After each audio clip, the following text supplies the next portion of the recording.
3000। फिर 2007 में उसने पेमेंट की 12000 की, तो अमजद ने पेमेंट, समीर ने 12000 की पेमेंट रिसीव की किस दिन को? 30/6/2007। Cash debit rental income credit 12000। फिर अमजद ने पेमेंट की 2007 में 18000 की, समीर ने रिसीव की 18000 की। उसने क्या की समीर ने? Cash debit rental income credit किस दिन को? 1/7/2007। क्या तो बात कर?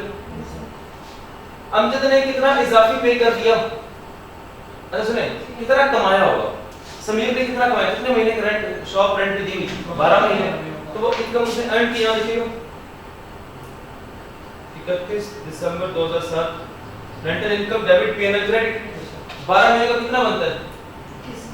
उसने कितना एक्सपेंस इनकम किया? 21000। इसने कितना इनकम अर्न की होगी? जो उसका खर्चा है उसकी इनकम है 21000। सिर्फ रिवर्स कर रहा हूं। उसके अलावा ये बताओ कितना रिसीव करना था समीर ने? 24000 रिसीव करना था। 24 रिसीव कर, कितना रिसीव कर चुका है? 30000। कितना इजाफी रिसीव कर चुका है समीर? 6000। क्या वो 6000 उसको एसेट माने या लायबिलिटी माने? कल को वापस करना पड़ सकता है। रेंट अगले साल का 6000 रेंट आज दे रही है 2007 में, 2008 में हो सकता है अमजद छोड़ के चला जाए, तो क्या उसको रेंट वापस नहीं करना पड़ेगा? तो ये 6000 लायबिलिटी है, उसके लिए एसेट था 6000, ये उसके लिए एसेट था 6000, इसके लिए क्या है? 6000 लायबिलिटी है। तो लायबिलिटी यहां पे आती है क्लोजिंग लायबिलिटी।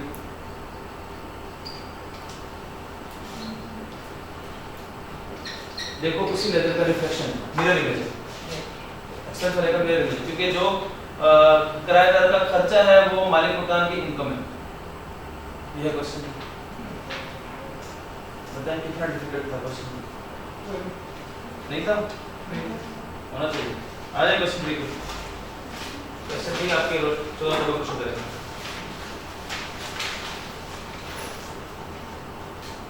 क्या for the information from the figure below you are required, requirement पहले लिख दीजिए टॉप पे। क्या था रिक्वायर्ड करना?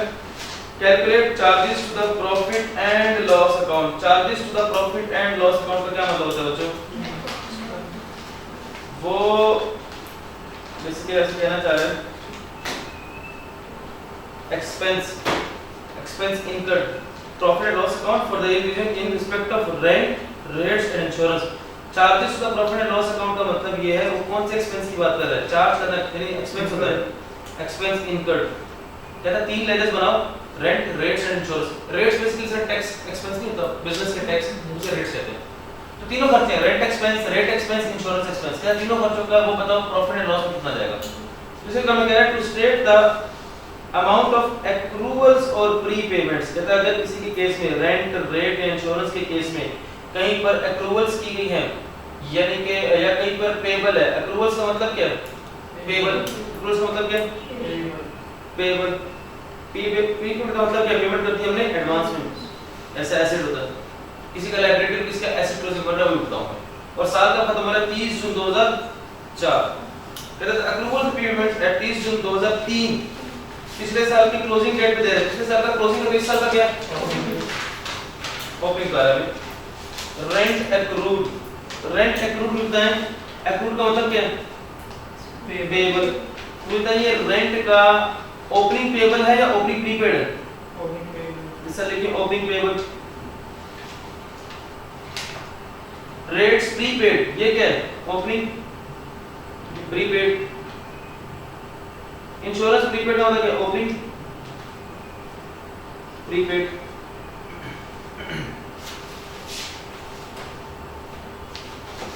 यहाँ पे बात करें यानी मुझे उसने ओपनिंग दिया हुआ है, एक का पेबल ओपनिंग है, बाकी दो के प्रीपेड ओपनिंग है। एक के लायबिलिटी ओपनिंग है, बाकी दो के एसेट ओपनिंग है। फिर payments made during the year 30 जून 2004। 2004 में पेमेंट्स हुई है। तीन कॉलम नजर आ रहे होंगे। पहले कॉलम का नाम लिखिए पेमेंट्स की date,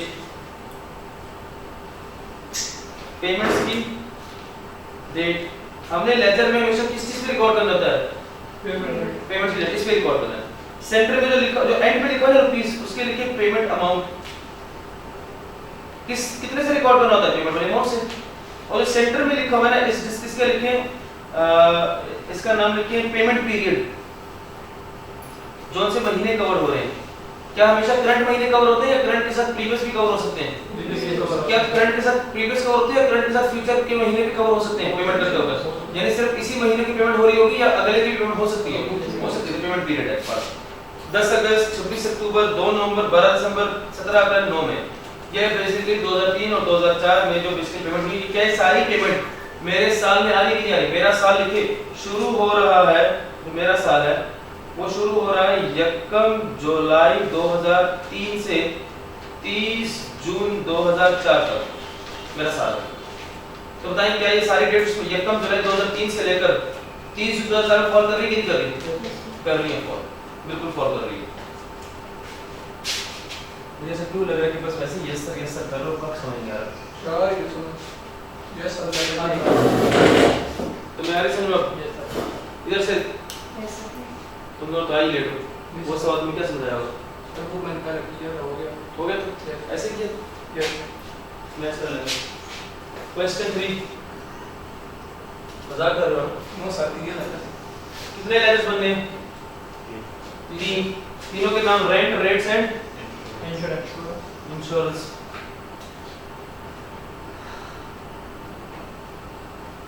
rent expense account, debit, credit.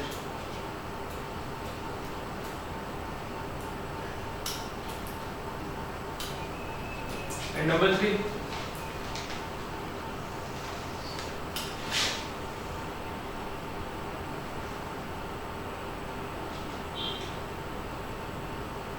Insurance expense account. अब मैंने रेंट वाले देखना और मैंने इन डेट्स को देखना है, रेंट की कितनी डेट, कितनी दफा रेंट लिखा हुआ है, ये टेबल दिया हुआ है। डेट से सबसे पहले पहला कौन सा है? 10 अगस्त रेंट, फिर रेंट कब लिखा हुआ है? नहीं वो रेट 12 दिसंबर, फिर कब लिखा है? 17 अप्रैल, 3 दफा आया हुआ, ठीक है। अब पहले 10 अगस्त को पेमेंट हुई है रेंट की, तो 10 अगस्त को एंट्री क्या करूंगा? Rent expense debit cash. मैं यहाँ आया, देखो चीजों को सिंपल रखते हैं। मैंने कहा 10 अगस्त 2003 rent expense debit cash credit. अभी अमाउंट से बताओ, कहता है कितनी पेमेंट किया? अमाउंट लिखी हुई है 3000। कितना लिखा? 3000। रेंट 3 मंथ्स टू 31 जुलाई 2003। कहता है 31 जुलाई तक 3 महीने की पेमेंट की हुई है, यानी 3 महीने कौन से हैं? जुलाई और ना 31 जुलाई तक। 31 जुलाई तक का मतलब क्या है? जुलाई वाला महीना और पिछले दो 3 महीने लिखे, जुलाई, जून और मई। इसमें कितने महीने? जुलाई, जून और मई। यहां जो पेमेंट हुई है ना बच्चों, बच्चे याद देखो, यहां पेमेंट कितने मंथ्स की हुई है? 3 मंथ्स टू जुलाई 2003। अब 2 जुलाई 2003 का मतलब क्या है? जुलाई, फिर इससे पिछला जून, फिर मई। इसमें कितने महीने से?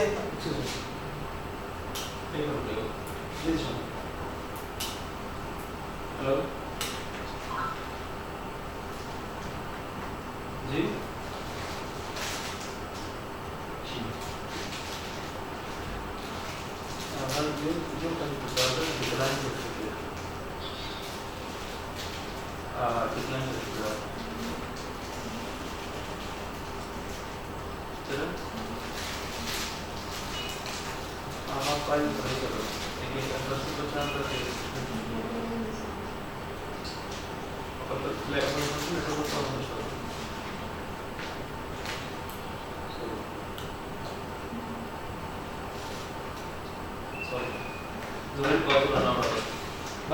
तो इससे क्या पता चल रहा है मुझे कि 3 महीने की पेमेंट की है, उसमें से मेरे साल के कितने महीने हैं?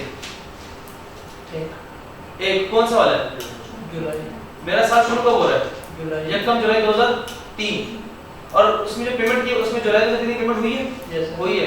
बाकी 2 महीने कौन से में हुए हैं? जून 2003 और मई 2003। क्या जून 2003 ही रहेगा 2003 ही ना। जून 2003 और मई 2003। क्या ये जून 2003 मई 2003 ये पिछले साल के नहीं आते? यस मेरे साल में कौन सा आता है? जुलाई 2003। तो यानी कि 3 महीनों की पेमेंट की है, लेकिन उसमें से 1 महीना करंट है और 2 महीने प्रीवियस के। हो सकता है कि नहीं हो सकता? बिल्कुल हो सकता है। कितनी पेमेंट हुई है? तो 3000 से रेंट एक्सपेंस डेबिट कैश ये गली 3000 से। फिर रेंट की पेमेंट कब हुई? 12 दिसंबर। दोबारा याद रखें, मैं कहूंगा 12 दिसंबर 2003 rent expense debit cash credit कितनी पेमेंट हुई है 4000 की। कहता है रेंट फॉर 4 मंथ्स टू 31 मार्च 2004। अब 31 मार्च 2004 तक का मतलब क्या है? 4 महीने कौन से हैं? 30 नवंबर 2003 और sorry 30 November. Rent for 4 month 30 नवंबर, 30 नवंबर तक टू 30 नवंबर यानी कि नवंबर भी है और पिछला कौन सा होता है? अक्टूबर, सितंबर और अगस्त। क्या ये चारों मेरे साथ ही नहीं? चारों मेरे साथ। कितनी पेमेंट की? 4000 rent expense debit cash credit. फिर अगली पेमेंट हुई है 17 अप्रैल को, 4 महीने पेमेंट हुई है 4000 31 मार्च तक की, यानी इसमें कौन कौन से महीने हैं? मार्च, फरवरी, जनवरी और दिसंबर। देखा जाए तो सारे महीने कौन है? क्या देखा जाए तो जुलाई की हुई थी।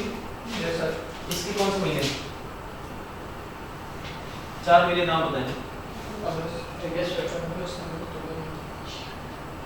सॉरी अगस्त, सितंबर, अक्टूबर, नवंबर। अब दोबारा पेमेंट कब हुई है? डेट बताएं पेमेंट की। सॉरी 17 अप्रैल को 2004 में होगा। Rent expense debit cash credit 4000 से। यहाँ गौर से देखिए, गौर से देखो, यहाँ जो 4 महीने की पेमेंट हुई है वो कौन से 4 महीने हैं? दिसंबर, जनवरी, फेब और मार्च तक की। क्या ये चार मेरे अपने साल के हैं कि नहीं? और इसमें से एक महीना मेरे अपने साल का है कि नहीं? कितने महीने की पेमेंट हो चुकी है इस साल की? 9 महीनों की। कितने की रहती है? 3 की। वो क्यों नहीं हुई? पेबल बन गया मेरा। वो क्या बन गया? पेबल। अब इस पे आता हूं पेबल कैसे बना। कितने महीने रेंट एक्सपेंस इनकर्ड हुआ? कितने महीने इनकर्ड हुआ? 12 महीने इनकर्ड हुआ। क्या लगता है? 3 महीनों का 3000, 4 महीनों का 4000, 4 महीनों का 4000, तो 1 महीने का कितना है? 1000 ही है। अब ये देखिए इसे टोटल करके कितना आ रहा है? 4 4 8 11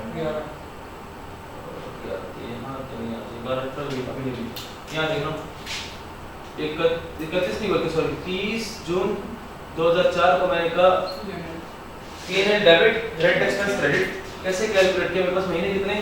12। हर महीने का कितना? 1000। तो कितना इनकर्ड किया था एक्सपेंस? 12000। कितना पे किया है? 9000। सॉरी एक चीज तो हमने लिखी नहीं, ओपनिंग तो आपने बताया नहीं मुझे। ओपनिंग देखिए रेंट का ओपनिंग है क्या? Yes sir. लायबिलिटी का एसेट क्या है? लायबिलिटी का किस साइड लिखूंगा? यहां देखिए कितना है? 2000 किस दिन को आया हुआ? 1 जुलाई 2003 का ओपनिंग है। और कितना मैंने इस साल कितना खर्चा इनकर्ड किया? 12000। और ओपनिंग भी आ गया और पेड भी आ गया। अब जरा टोटल करते रहते हो। यहाँ कितना आ रहा है? यहाँ भी कितना आना चाहिए? कितने का डिफरेंस आ रहा है यहाँ पे? 3000 का?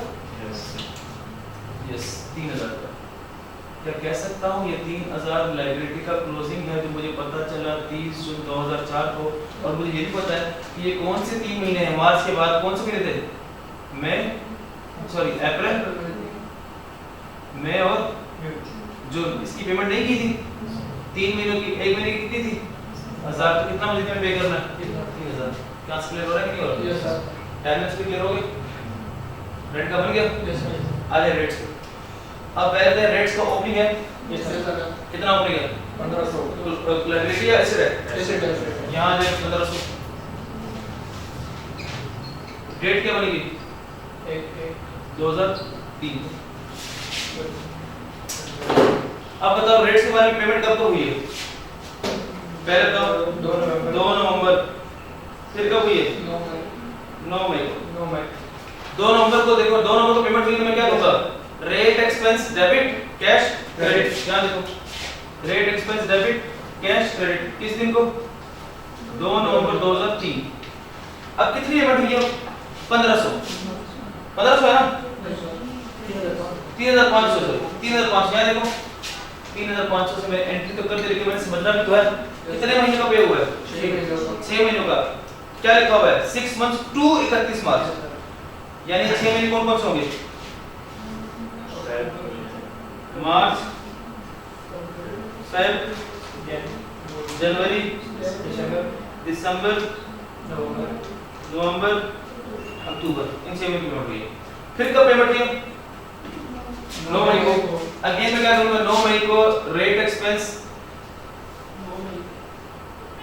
डेबिट कैश क्रेडिट कितनी पेमेंट हुई है? सॉरी 3500 हुई। कितने महीने की पेमेंट हुई है? 6 मंथ्स टू 30 सितंबर। 30 सितंबर का क्या मतलब कौन से महीने हैं? सितंबर, अगस्त, जुलाई, जून, मई, अप्रैल।